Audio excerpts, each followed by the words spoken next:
শুভ হোক। আজকে আসামের একজন মহাপুরুষ শ্রী গোপাল দেব আতার তার তিরোভাব তিথি, সেই উপলক্ষে অনুষ্ঠানও হবে, উৎসবও হবে। আর আজকে এই ৩রা মে হচ্ছে সংবাদপত্রের স্বাধীনতা দিবস।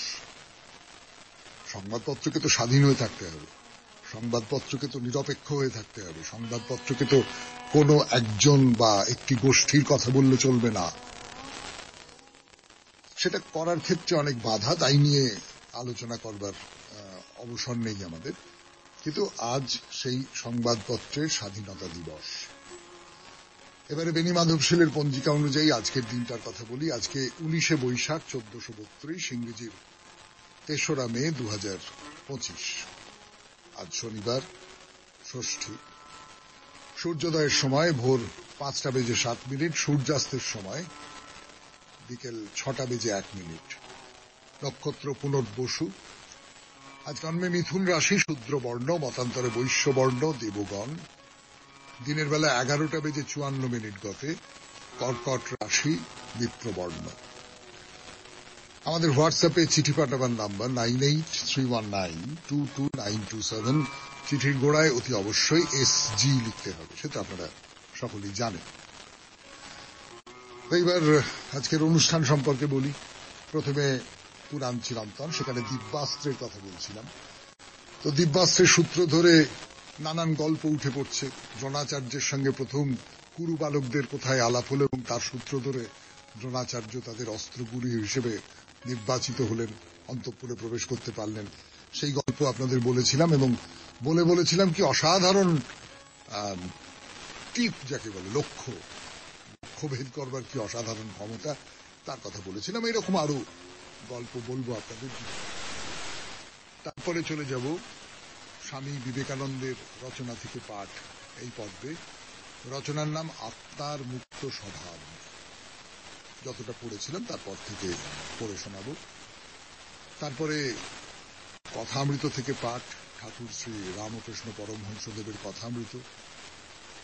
স্বামী গোকুলানন্দের একটি বই আছে, মানসিক চাপ জয় করবার উপায় নির্দেশ করে। তো সেই গ্রন্থ থেকে খানিকটা অংশ পড়ে শোনাবো, আপনাদের চিঠিপত্র। আর শেষে আজকে শনিবার, আজকে আর বাড়ির বাইরে বেরোবো না। আজকে মহাপুরুষের কথা, কনফুসিয়াসের কথা বলছিলাম। চীনা মহাপুরুষ, মহাজ্ঞানী কনফুসিয়াস। এই হলো আমাদের অনুষ্ঠান সূচি। এখন একটু গান শুনবো, গানের পর 92.7 বিগ FM এর শরণাগত অনুষ্ঠানে পুরাণ চিরন্তন, দিব্যাস্ত্রের কথা। 7 বিগ FM শুনছেন শরণাগত। দিব্যাস্ত্রের কথা বলতে বসেছে আপনাদের সৌমিত্র বসু। এই যে দিব্যাস্ত্র, দ্রোণাচার্যের যে মানে নলখাগড়াকে দিব্যাস্ত্রে পরিণত করা, এর উদাহরণ কিন্তু অন্য নানান জায়গাতে আছে। মহাভারতের আরো জায়গা, যেমন সৌপ্তিক পর্বে রাতের অন্ধকারে পাণ্ডব শিবিরের সকলকে, মানে পাণ্ডবদের পুত্রদের বধ করবার পর অশ্বত্থামা আশ্রয় নিয়েছিলেন মহর্ষি ব্যাসের আশ্রমে। কিন্তু ভীম, অর্জুন এরা সব তার সন্ধানে সেখানে পৌঁছে গেছেন। অশ্বত্থামা কি করবেন তখন? অর্জুন তো এবারে ক্ষিপ্ত, সন্তানবধ এবং অভিমন্যুর যে পুত্র সে উত্তরার গর্ভে রয়েছে, তাকে বধ করা হবে শেষ পর্যন্ত। কিন্তু সেটা পরে, আপাতত সন্তান বধের যে যন্ত্রণা, সেই যন্ত্রণায় অশ্বত্থামার উপরে প্রতিশোধ নেবেনই অর্জুন, এরকম একটা ব্যাপার। অশ্বত্থামা তখন একখণ্ড ঈশিকাকে, মানে ওই নলখাগড়া, তাকে ব্রহ্মশির অস্ত্রে রূপান্তরিত করলেন। তাহলে একটা নলখাগড়া দিয়ে কিন্তু ব্রহ্মশির অস্ত্র তৈরি করে দেওয়া যায়। এই ব্রহ্মশির অর্জুন এবং অশ্বত্থামা দুজনের দিকে প্রয়োগ করছেন, তার কথা বলেছিলাম। কিন্তু সেই অস্ত্রটা তৈরি করা হলো নলখাগড়া দিয়ে। তাহলে এই যে নলখাগড়াকে সে যুগের যারা শিল্পী ধনুর্ধর, তারা অসামান্য, মানে প্রায় অলৌকিক কৌশলে ব্যবহার করতে পারতেন। বুঝতেই পারা যাচ্ছে। সম্ভবত এই কারণেই রামায়ণে যে সমস্ত দিব্যাস্ত্রের একটা তালিকা আপনাদের বলেছিলাম, কিন্তু সেই তালিকার অস্ত্রগুলোর নাম আপনাদের বলিনি, তার মধ্যে কিন্তু একটা অস্ত্র আছে, সেই অস্ত্রটার নাম হচ্ছে ঐশিকা অস্ত্র, ঐশিকাস্ত্র। ঐশিকা থেকে ঐশিকা মানে নলখাগড়া দিয়ে তৈরি অস্ত্র। আর একটা অলৌকিক অস্ত্রের কথা বলি আপনাদের। এই যে কুরু রাজকুমারদের তো অস্ত্র শিক্ষা দেওয়া হয়েছে, তারা সকলে শিক্ষিত হয়েছেন, অস্ত্রবিদ্যায় পারদর্শী হয়েছেন। এবারে সেই অস্ত্র শিক্ষার শেষ দিনে রঙ্গভূমিতে একটা বিরাট আয়োজন করা হয়েছে এবং সেখানে দ্রোণাচার্যের নির্দেশে সবাই তাদের অস্ত্র পরীক্ষা করবেন আর কি, কতটা কি শিখেছেন না শিখেছেন সেই সমস্ত বলবেন।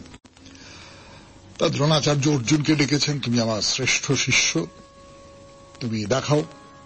তরবারির নানান রকম কৌশল দেখিয়েছেন, ধনুর্বাণের নানান রকম কৌশল দেখিয়েছেন, অসামান্য লক্ষ্য ভেদ করেছেন এবং কিছু দিব্য অস্ত্রের প্রয়োগ দেখিয়েছেন। অর্জুন কি করছেন, কি দেখিয়েছেন, বলবার জন্য ফিরে আসবো গানের পর 92.7 বিগ এফএম এ শরণাগত অনুষ্ঠানে। আমি আছি আপনাদের সঙ্গে, আপনাদের সৌমিত্র বসু। অর্জুন যেটা দেখাচ্ছেন বলি আপনাদের, আগ্নেয় অস্ত্র দিয়ে তিনি আগুন জ্বালিয়ে দিলেন, বারুণ অস্ত্র দিয়ে জল তৈরি করে দিলেন, বায়ব্য অস্ত্র দিয়ে বায়ু তৈরি করে দিলেন এবং পর্জন্য অস্ত্র দিয়ে মেঘ তৈরি করে দিলেন। এক একটা অস্ত্রের এক একটা নাম, এবং সেই নামগুলো দিয়ে তিনি সেই জিনিসটাকে এই সভাস্থলে নিয়ে আসছেন। আরো কি করছেন বলছেন, ভৌম অস্ত্র দিয়ে তিনি মাটির তলায় প্রবেশ করলেন, পার্বত অস্ত্র দিয়ে পর্বত তৈরি করলেন এবং অন্তর্ধান অস্ত্র দিয়ে অন্তর্হিত হলেন। আচ্ছা, এগুলো কি কাউকে আঘাত করার মতন? বৃষ্টি আনলাম, আগুন জ্বালিয়ে দিলাম, মেঘ এনে দিলাম, জোরে হাওয়া দেওয়ার ব্যবস্থা করলাম, পাহাড় তৈরি করে দিলাম, কোথায় লুকিয়ে পড়লাম, এগুলোকে কি অস্ত্র বলা চলে? নাকি এগুলোকে আমরা কৌশল বলবো? দিব্যাস্ত্র আসলে আঘাত করবার উপযুক্ত অস্ত্র যেমন, তেমনি আবার কতকগুলো কৌশলও বটে। নলখাগড়া দিয়ে যেটা করা হচ্ছে সেটা আসলে কৌশল, মানে আমার মনে হচ্ছে, আপনারা অন্যরকম কিছু ভাবলে নিশ্চয়ই বলবেন। নলখাগড়ার কি আঘাত করবার ক্ষমতা আছে? ভাবুন তো, নলখাগড়া, ফলে ওটা কোনো কৌশল, ওটা দিয়ে নানান করা যায়, কি কি করা যায় না যায় আমি অত জানি না, কিন্তু ওটা আসলে কৌশল, আমার এইটা মনে হয়। তো অর্জুনের এই পারদর্শিতায় দ্রোণাচার্য ছাড়াও যিনি খুব আপ্লুত হয়ে গিয়েছিলেন, তিনি হচ্ছেন ভীষ্ম, কুরুকুল পিতামহ ভীষ্ম। অর্জুনের এই অস্ত্র চালনা দেখে তার নিজের কম বয়সের কথা মনে পড়ে যাচ্ছিল, তার যুবা বয়সের কথা মনে পড়ে যাচ্ছিল। তিনি অসাধারণ ধনুর্বিদ্যায় অসাধারণ নিপুণ ছিলেন, নানান রকম সমস্ত অস্ত্রশস্ত্র প্রয়োগ করতে পারতেন এবং তার কথা মহাভারতে বারবার নানানভাবে ফিরে ফিরে এসেছে। আরো অনেক কথা আছে এই দিব্যাস্ত্র নিয়ে, কিন্তু সময় হবে না। আজকের মতো তাহলে আমরা শেষ করছি পুরাণ চিরন্তন। এরপর স্বামী বিবেকানন্দের রচনা থেকে পাঠ। রচনার নাম আত্মার মুক্ত স্বভাব। গানের পর বন্ধু তার থেকে খানিকটা অংশ পড়ে শোনাবেন, যতটা পড়েছিলাম তারপর থেকে স্বামী বিবেকানন্দের রচনা থেকে পাঠ। ভারতবর্ষে আবার একটি মহতী শিক্ষা প্রচলিত আছে, যাহা পূর্বোক্ত তত্ত্ব প্রচারের বিরোধী বলিয়া বোধ হয়। তাহা এই, আমি শুদ্ধ, আমি আনন্দ স্বরূপ। একথা মুখে বলা বেশ, কিন্তু জীবনে তো আমি সর্বদা ইহা দেখাইতে, একথা আমরা স্বীকার করি। আদর্শ সকল সময়ই বড় কঠিন, জগতে যত শিশু জন্মিয়াছে প্রত্যেকেই দেখে তাহার মাথার উপরের আকাশ বহু দূরে, কিন্তু তাই বলিয়া কি আমরা মোটেই আকাশের দিকে যেতে চেষ্টা করিব না? কুসংস্কারের দিকে গেলেই কি সব ভালো হইয়া যাইবে? যদি অমৃত লাভতে না পারি তবে কি বিষ পান করিলেই মঙ্গল হইবে? আমরা এখনই সত্য অনুভব করিতে পারিতেছি না বলিয়া অন্ধকার, দুর্বলতা ও কুসংস্কারের দিকে গেলেই মঙ্গল হইবে? নানা প্রকারের দ্বৈতবাদ সম্বন্ধে আমার কোনো আপত্তি নাই, কিন্তু যে কোনো উপদেশ দুর্বলতা শিক্ষা দেয় তাহাতে আমার আপত্তি। নরনারী, বালক বালিকা যখন দৈহিক, মানসিক বা আধ্যাত্মিক কোন শিক্ষা পায়, তাহাদিগকে আমি এক প্রশ্ন করিয়া থাকি, তোমরা কি বল পাইতেছ? কারণ আমি জানি একমাত্র সত্যই বল বা শক্তি প্রদান করে। আমি জানি সত্যই একমাত্র প্রাণপ্রদ। সত্যের দিকে না গেলে আমরা কিছুতেই বীর্যবান হইব না, আর বীর না হইলে সত্যেও যাওয়া যাইবে না। এই জন্য যে কোনো মত, যে কোনো শিক্ষা প্রণালী মনকে ও মস্তিষ্ককে দুর্বল করিয়া ফেলে, মানুষকে কুসংস্কার আবিষ্ট করিয়া তোলে, যাহাতে মানুষ অন্ধকারে হাতড়াইয়া বেড়ায়, যাহাতে সর্বদাই মানুষকে সকল প্রকার বিকৃত মস্তিষ্ক প্রসূত অসম্ভব আজগুবি ও কুসংস্কারপূর্ণ বিষয়ের অন্বেষণ করায়। আমি সেই প্রণালীগুলি পছন্দ করি না, কারণ মানুষের উপর তাহাদের প্রভাব বড় ভয়ানক, আর সেগুলিতে কিছুই উপকার হয় না, সেগুলি নিতান্ত নিষ্ঠ। যাহারা ওইগুলি লইয়া নাড়াচাড়া করিতেছেন তাহারা আমার সহিত এ বিষয়ে একমত হইবেন যে ওইগুলি মানুষকে বিকৃত ও দুর্বল করিয়া ফেলে, এত দুর্বল করে যে ক্রমশ তাহার পক্ষে সত্য লাভ করা ও সেই সত্যের আলোকে জীবনযাপন করা একরূপ অসম্ভব হইয়া ওঠে। অতএব আমাদের আবশ্যক একমাত্র বল বা শক্তি। শক্তি এই পার্থিব দুর্ভোগের একমাত্র মহৌষধ। দরিদ্রগণ যখন ধনীগণের দ্বারা পদদলিত হয় তখন শক্তি দরিদ্রদের একমাত্র ঔষধ। মূর্খ যখন বিদ্বানের দ্বারা উৎপীড়িত হয় তখন এই শক্তি মূর্খের একমাত্র ঔষধ। যখন পাপীরা অন্য পাপীদের দ্বারা উৎপীড়িত হয় তখন শক্তি একমাত্র ঔষধ। আর অদ্বৈতবাদ যেরূপ বল, যেরূপ শক্তি প্রদান করে, আর কিছুই সেরূপ করিতে পারে না। অদ্বৈতবাদ আমাদিগকে যেরূপ নীতিপরায়ণ করে, আর কিছুই সেরূপ করিতে পারে না। যখন সকল দায়িত্ব আমাদের উপরে পড়ে তখন আমরা সর্বশক্তি প্রয়োগ করিয়া যত ভালোভাবে কাজ করিতে পারি, আর কোনো অবস্থাতেই তেমন পারি না।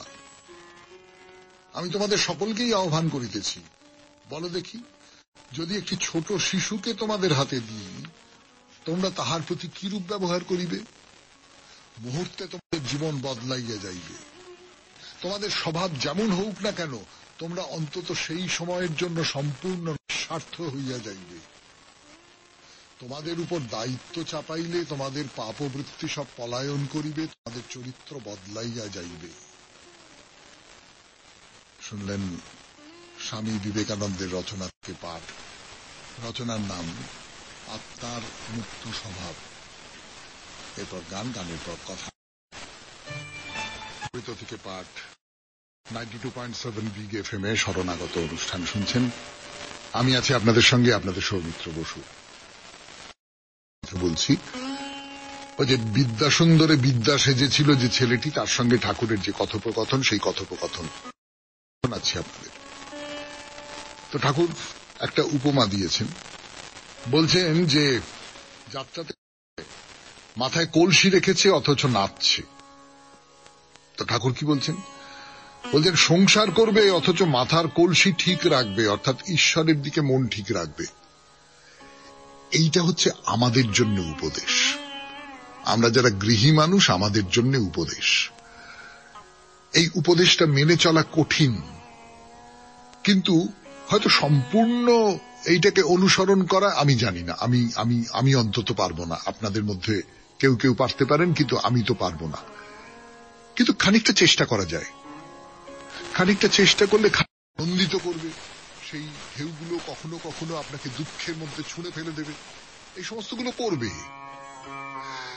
আপনি মনে করবেন, আমরা সকলেই কম বেশি মনে করি না তা নয়, করি, নিশ্চয়ই করি, যে এইটা জীবনের অঙ্গ। আমরা বলিও তো এরকম, ভাই বেঁচে থাকতে গেলে জীবনে দুঃখ কষ্টের দিন আসবে, সেইগুলোকে সহ্য করতে হবে, তারপরে আবার সুখের দিন আসবে।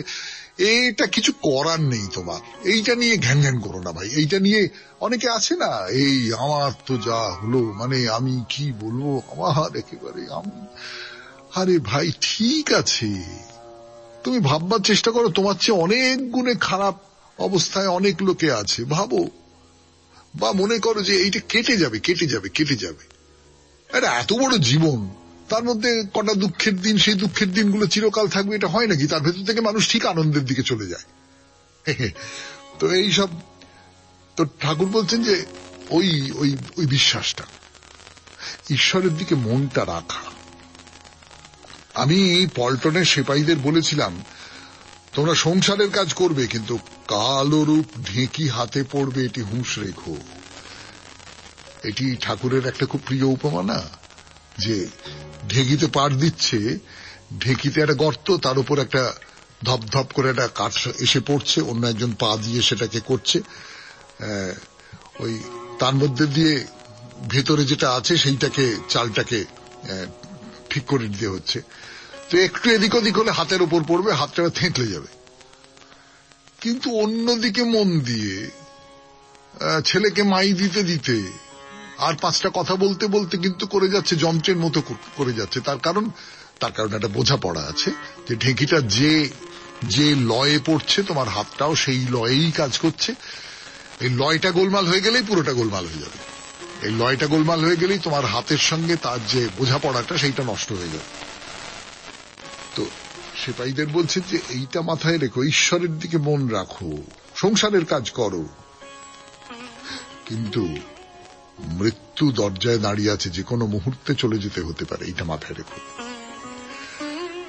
92.7 বিগ এফএম এ শরণাগত অনুষ্ঠান শুনছেন কথামৃত। গানের পর আরো কথামৃত। ওদেশে ছুতরদের মেয়েরা ঢেঁকি দিয়ে চিড়ে কাঁড়ে, একজন পা দিয়ে ঢেঁকি টেপে, আরেকজন সে হুঁশ রাখে যাতে ঢেঁকির মুষলটা হাতের উপর না পড়ে।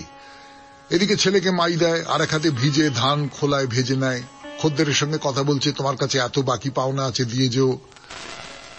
মানে ঈশ্বরেতে মন রেখে সংসারের নানান কাজ করাতে পারো, কিন্তু অভ্যাস চাই, আর হুঁশিয়ার হওয়া চাই, তবে দুদিক রাখা হয়। অভ্যাসটা কি? অভ্যাসটা হচ্ছে আপনি এইটা, এই যে আমি কিছু করি না কেন, যে কোনো কাজের মধ্যেই আমি তার কথা ভাববো, তিনি আমার মনকে বেপে থাকে, এইটা তো অভ্যেস করতে হয়। দেখবেন যে ভালো ছেলে মেয়েরা যারা লেখাপড়া করে, সকালবেলা ঘুম থেকে উঠে লেখাপড়া করে। এই যে বলে না, সকালবেলা উঠে এই সময়টা পড়তে বসে অভ্যেস হয়ে গেলে, তখন আপনার থেকে, এই ধরুন আমি এই যে শরণাগত অনুষ্ঠানটা করি, ভোরবেলা ঘুম ভেঙে যায়। কোনদিন শরণাগত যদি না করতে হয়, তাহলে মন ছটফট করবে। অভ্যেসটা করে। তো বিদ্যার আরো সব প্রশ্ন আছে, প্রশ্ন করছে বিদ্যা কিরকম। আচ্ছা, আত্মা যে দেহ থেকে পৃথক, তার প্রশ্নটা করা হচ্ছে এই ঠাকুরকে, যে ঠাকুর পাঠশালা পালন, কিন্তু তার বাইরে একটা অন্য কথাও ভাবে। যাত্রা দলের একটি ছেলে, সে কিন্তু সে যে অনেক লেখাপড়া করেছে এরকমটা তো নয়। যাত্রা দলের ছেলে বলতে আমরা যা বুঝি সে যুগে মোটামুটি তাই ছিল। খুব একটা লেখাপড়ার দিকে যায়নি, সংসারের চাপে বা যে কোনো কারণেই হোক যাত্রা দলে ঢুকে পড়েছে, রোজগার করতে হবে। তো সে এইরকম একটা কথা জিজ্ঞেস করছে যে আত্মার যে দেহ থেকে পৃথক, তার প্রমাণ কি? তার কারণটা হচ্ছে এইটা আমাদের সংস্কৃতির মধ্যে, আমাদের শিল্পের মধ্যে ছিল একটা সময় যে যাত্রা, সেই যাত্রার মধ্যেও অনেক পৌরাণিক পালা হতো, অনেক ভক্তিমূলক পালা হতো। যে পৌরাণিক পালায়, ভক্তিমূলক পালায় ঈশ্বর সম্পর্কে, অধ্যাত্ম চিন্তা সম্পর্কে নানান রকম সব কথা বলা হতো, নানান রকম প্রশ্ন উঠত। সেই প্রশ্নগুলো একেবারে গ্রামের সাধারণ অশিক্ষিত গেঁয়ো যে সমস্ত চাষাভুষো মানুষ, তাদের ভেতরে চালিয়ে যেত। এইতে আমাদের সমাজ এই রকমের একটা গঠন করে রেখেছিল, আজকে নষ্ট হয়ে গেছে। আজকে যাত্রা আর সেরকম যাত্রা হয় না, এবং পুরোটা নষ্ট হয়ে গেছে আর কি। যাই হোক, সে নষ্ট হওয়া নিয়ে হাহাকার করবার কাজ শরণাগতের নয়। শরণাগত এই প্রশ্নটার মুখোমুখি দাঁড়ালো, আত্মা যে দেহ থেকে পৃথক, তার প্রমাণ কি? শ্রীরামকৃষ্ণ বলছেন, প্রমাণ ঈশ্বরকে দেখা যায়, তপস্যা করলে তার কৃপায় ঈশ্বর দর্শন হয়। ঋষিরা আত্মার সাক্ষাৎকার করেছিলেন। সায়েন্সে ঈশ্বর তত্ত্ব জানা যায় না, তাতে কেবল এটার সঙ্গে ওটা মিশলে এই হয়, আর ওটার সঙ্গে এটা মিশলে এই হয়, এইসব ইন্দ্রিয় গ্রাহ্য জিনিসের খবর পাওয়া যায়। আজকের মতো শেষ করি কথামৃত। আবার পরের দিন 92.7 বি শরণাগত অনুষ্ঠান শুনছেন। এবারে স্বামী গোকুলানন্দের রচনা থেকে পাঠ, মানস রচনা থেকে পাঠের অনুষ্ঠানে মানসিক চাপ জয় করার উপায়। পরিবেশের ভূমিকাও আপনি অস্বীকার করবেন কি করে? ধরুন আমরা এক অনুকূল পরিবেশেই আছি, তবুও আমাদের সমস্ত চেষ্টাকে নস্যাৎ করে দিয়ে কিছু অশুভ আবেগ আমাদের পদস্খলন ঘটায়। আসলে আমাদের পূর্বলব্ধ অশুভ সংস্কারগুলি এমন কর্মকাণ্ডের হোতা। এই দুষ্ট শত্রুদের আগে চিনে নেওয়া চাই, তারপর সচেষ্টাকে কাজে লাগিয়ে তাদের জয় করার পালা। এ তো আবহমান কাল ধরেই বলা হচ্ছে যে আপন ভাগ্যের রূপকার মানুষ নিজেই। সুতরাং এই ভেবে আমাদের এগোতে হবে যে বর্তমানে আমার ক্রিয়াকলাপ মন্দ পথ অনুসারী হলেও আমার অন্তরে দিব্যসত্তাও বর্তমান। আমার দিব্যসত্তার অবিরল ধারায় যদি ভাসিয়ে দিতে পারি আমার সমস্ত অশুভকে, এক উন্নত সুন্দর ভবিষ্যৎ হাসি মুখে অভ্যর্থনা জানাবে আমাকে। ফ্রয়েডীয় দর্শনে অচেতন জৈবিক তাড়না আর আমাদের পরম অহং বা অধিশাস্তা আরোপিত নির্দিষ্ট নিয়ন্ত্রণ, সংযম ও অনুশাসনের মধ্যে যে দ্বন্দ্ব, সেই দ্বন্দ্ব যদি না অপসৃত হয় তবে মানসিক চাপকে জয় করা অতীব দুরূহ।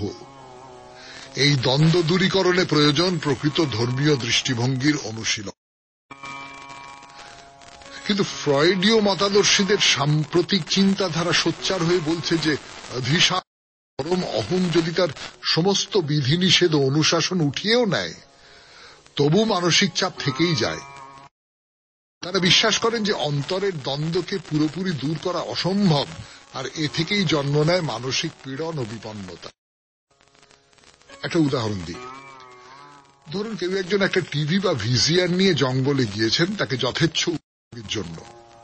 জঙ্গলে তো আর বিধিনিষেধের কিছু নেই, কিন্তু তবুও ওই ব্যক্তি পুরোপুরি স্বচ্ছন্দ হতে পারছেন না।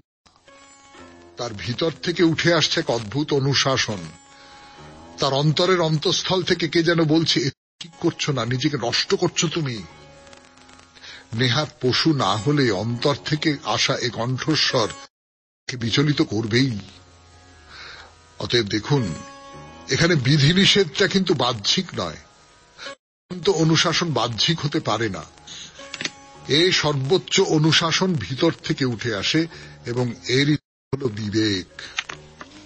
এক বিখ্যাত স্বামী বলেছিলেন, বিবেকের কণ্ঠস্বর ঈশ্বরেরই কণ্ঠস্বর।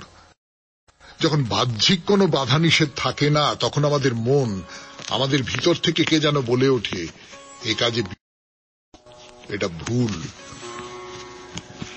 একা একা আনন্দ ভোগের তৃষ্ণায় যদি আমরা নির্জন জঙ্গলেও যাই, আবার ডুবে থাকি জঘন্য আনন্দ আস্বাদনে, নিচতার বিশ্রী গহ্বরে যদি হীনভাবে মজে থাকি, শান্তি নেই, মানসিক চাপ সঙ্গ ছাড়বে না। সুতরাং এটা তো পরিষ্কার যে বাহ্যিক কিছু কারণই শুধু মানসিক চাপ ঘটায় না। আমাদের তৃপ্তি লাভের সহজাত আকাঙ্ক্ষা যখন চালিত হয় অন্যান্য তাড়নার দ্বারা, তখনই সৃষ্টি হয় মানসিক চাপের জটিল আবর্ত। শুনলেন স্বামী গোকুলানন্দ 92.7 বিগ এফএম-এ শরণাগত অনুষ্ঠানে। এখন গানের পর আপনাদের চিঠি ফিরে আসছে। আমরা শরণাগত অনুষ্ঠান শুনছেন। আজকের চিঠিটি লিখেছেন শকুন্তলা পার্ক, কলকাতা 61 থেকে ভারতী শীল। ছোট্ট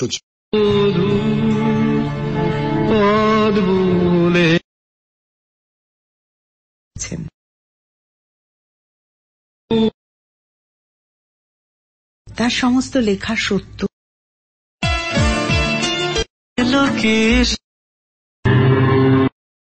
জীবনের সংগ্রামে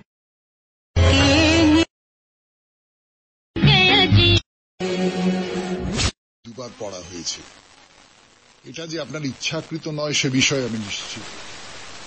একই চিঠি দুবার পড়ার থেকে ওই সময় অন্য চিঠি পড়া হলে পত্রদাতা ও শ্রোতা দুজনেরই ভালো লাগবে। আশা করি আপনি এই বিষয়ে ভেবে দেখবেন। আরেকটি অনুরোধ জানিয়ে এই চিঠি শেষ করব, সেটি হলো ভৈরব নিয়ে যদি কিছু বলেন তো খুব খুশি হই। বাইরে দূরেতে আপনি একটু একটু করে বলেছেন বটে স্থান মাহাত্ম্য বোঝাতে গিয়ে, তবে ভৈরব নিয়ে যদি বিস্তারিত কিছু বলেন তো সমৃদ্ধ হই। শুভেচ্ছান্তে ভারতী শীল, শকুন্তলা পার্ক, কলকাতা 61। আপনার যে প্রথম অভিযোগটি তার সূত্র ধরে আমি আপনাকে একটা কথা বলি। এমনিতে যেটা হয়, চিঠিপত্রগুলো আমার কাছে আসে তো হোয়াটসঅ্যাপে আসে। এবার সেই চিঠিটা আমি কপি পেস্ট করে নিই, আমার যে জায়গায় সেইখানে কপি পেস্ট করে নিই। কপি পেস্ট করে নেওয়ার পরে সেই চিঠিটা আমি ডিলিট করে দিই। ফলে ওই চিঠিটা আবার পড়বার কোনো সম্ভাবনা থাকে না। যাতে না থাকে তার জন্য ডিলিট করে দিই। মুশকিলটা হচ্ছে যারা চিঠি লেখেন তারা একই চিঠি একাধিকবার লেখেন, দুবার তিনবার করে পোস্ট করেন। আমি একেবারে নাম বলেই একজনের কথা বলি, তিনি খুব ভালো চিঠি লেখেন, সৌমিত্র চট্টোপাধ্যায়, বারুইপুর থেকে। তিনি অনেক সময় যেটা করেন, একটাই চিঠি দুবার পোস্ট করেন।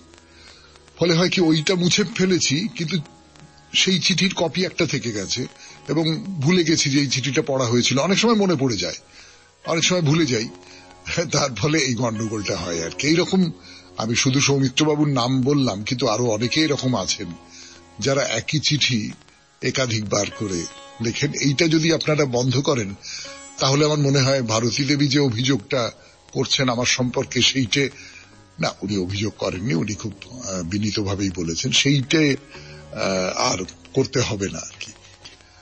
আর ভৈরব মানে শিবের যে আরেকটি রূপ ভৈরব, সেইটা নিয়ে বলতে বলছেন তো বেশ, তো কোন একটা পুরাণ চিরন্তনে বলা যাবে ভৈরবের কথা। তাহলে এবার 92.7 বিগ এফএম এ শরণাগত অনুষ্ঠানে মহাপুরুষের কথা, কনফুসিয়াস, ফিরে আসছি গানের পর। গত অনুষ্ঠান শুনছেন, কনফুসিয়াসের কথা বলছিলাম আপনাদের। চীনা দার্শনিক, পণ্ডিত, প্রাজ্ঞ, যার এক একটি কথা মণিমুক্তর মতন সারা জীবন ধরে মানুষ সঞ্চয় করে রেখেছে এবং সেই কথাগুলো প্রায় পথনির্দেশ করেছে আমাদের মানুষের জীবনে, সভ্যতার পথনির্দেশ করেছে। সেই রকম মানুষ কনফুসিয়াস, তার জীবন কথা শোনাচ্ছি আপনাদের। তো যতটা পর্যন্ত বলেছিলাম, কনফুসিয়াস সাধারণভাবে খুব গরিব গুরব মানুষ যারা, তাদের মধ্যে নিজের যে ভাবনা চিন্তা এগুলো প্রচার করতেন। কিন্তু যেটা হয় যে একজন মাস্টারমশাই, খুব ভালো মাস্টারমশাই, এবং তিনি পয়সা কড়ি নেন না, মানে গরিবের কাছ থেকে পয়সা নিতেন না, তো পয়সা কড়ি কিছু নেন না। তার চেয়েও বড় কথা যেটা, সেটা হচ্ছে তিনি অসম্ভব ভালো কথা বলতে পারেন। দেখতে ভালো নন একেবারেই, কিন্তু অসম্ভব ভালো কথা বলতে পারেন, অসম্ভব সহজ করে ভালোভাবে বোঝাতে পারেন। যা বোঝাচ্ছেন তার সঙ্গে জীবনের একটা সম্পর্ক, সংযোগ তৈরি করে দিতে পারেন, এইরকম একজন মানুষ। তো যাকে বলে বড় লোকের ছেলেরা, অভিজাত পরিবারের সব সন্তানরা, তারাও আস্তে আস্তে আকৃষ্ট হচ্ছে, তার নাম শুনছে, তার বোঝানোর কায়দার কথা জানতে পারছে এবং তারাও চলে আসছে। কনফুসিয়াস কিন্তু তাদের কাছ থেকে অর্থ নিতেন এবং এইভাবে আস্তে আস্তে আস্তে আস্তে কনফুসিয়াস টাকা পয়সার দিক থেকে খানিকটা সচ্ছল হয়ে উঠলেন। এই নাম বাড়ছে, নাম বাড়ার ফলে, পরিচিতি বাড়ার ফলে আস্তে আস্তে তার বৃত্তটা বড় হচ্ছে। এই সময় আরো একটা ঘটনা ঘটল, তার ফলে এই অভিজাত সম্প্রদায়ের মধ্যে কনফুসিয়াসের প্রভাব আরো অনেক গুণে বেড়ে গেল। কনফুসিয়াস যে শহরে বাস করতেন সেই শহরে খুবই বড় একজন অভিজাত মানুষ, প্রায় বলা যেতে পারে সেই শহরের যারা অভিজাত সম্প্রদায় তাদের প্রধান ছিলেন একজন বৃদ্ধ মানুষ, তার নাম মেং। মেং মারা যাবার আগে তার ছেলেদের বললেন যে শোনো, তোমরা সকলে কনফুসিয়াসের শিষ্যত্ব গ্রহণ করো। কনফুসিয়াস শুধু মহাজ্ঞানী নয়, সে মহাধার্মিকও বটে। তোমরা যদি জীবনে ধর্মপথে চলতে চাও তাহলে কনফুসিয়াসের শরণ নাও। তো এই মেংয়ের ছেলেরা কনফুসিয়াসের শিষ্যত্ব গ্রহণ করল। তিনি হচ্ছেন অভিজাতদের মধ্যে শ্রেষ্ঠ, সেই বংশের ছেলেরা। তার ফলে অন্য যারা আছেন তারাও কনফুসিয়াসের শিষ্যত্ব গ্রহণ করল অনেকে।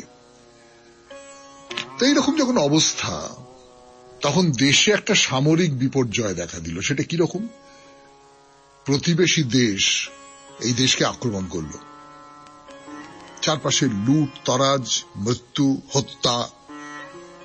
কনফুসিয়াস তার দেশ ছাড়তে বাধ্য হলেন, অন্য আরেকটা দেশে চলে গেলেন। সেই দেশ বা রাজ্য বলাটাই ভালো, সেই রাজ্যের যিনি শাসনকর্তা তার নাম ছিল চিং। তো চিং কনফুসিয়াসকে বললেন যে আপনি এত পণ্ডিত একজন মানুষ, এত জ্ঞানী একজন মানুষ, এত গভীর ধর্মবোধ আপনার, আপনি কেন এমনি এমনি থাকবেন? আপনি আমার রাজ্যে মন্ত্রিত্বের পদ গ্রহণ করুন এবং আপনি যা চান সমস্ত ব্যবস্থা আমি করে দেব। কিন্তু অন্য মন্ত্রীরা একটু ভয় পেয়ে গেলেন। তার কারণ এই লোকটা কোথা থেকে অন্য রাজ্য থেকে এসে উড়ে এসে জুড়ে বসেছে, 1 নম্বর। আর 2 নম্বর কথা সেটা হচ্ছে যে আমাদের প্রাধান্য ক্ষুণ্ণ হবে। এই লোকটা খুব পণ্ডিত লোক, এই লোকটার ব্যাপ্তি অনেক বেশি, আমাদের আর রাজা পাত্তা দেবেন না। ফলে মন্ত্রীরা ষড়যন্ত্র করে রাজা তার কথা ফিরিয়ে নিলেন। কিন্তু এই কিন্তুর থেকে আবার বলা শুরু করব গানের পর।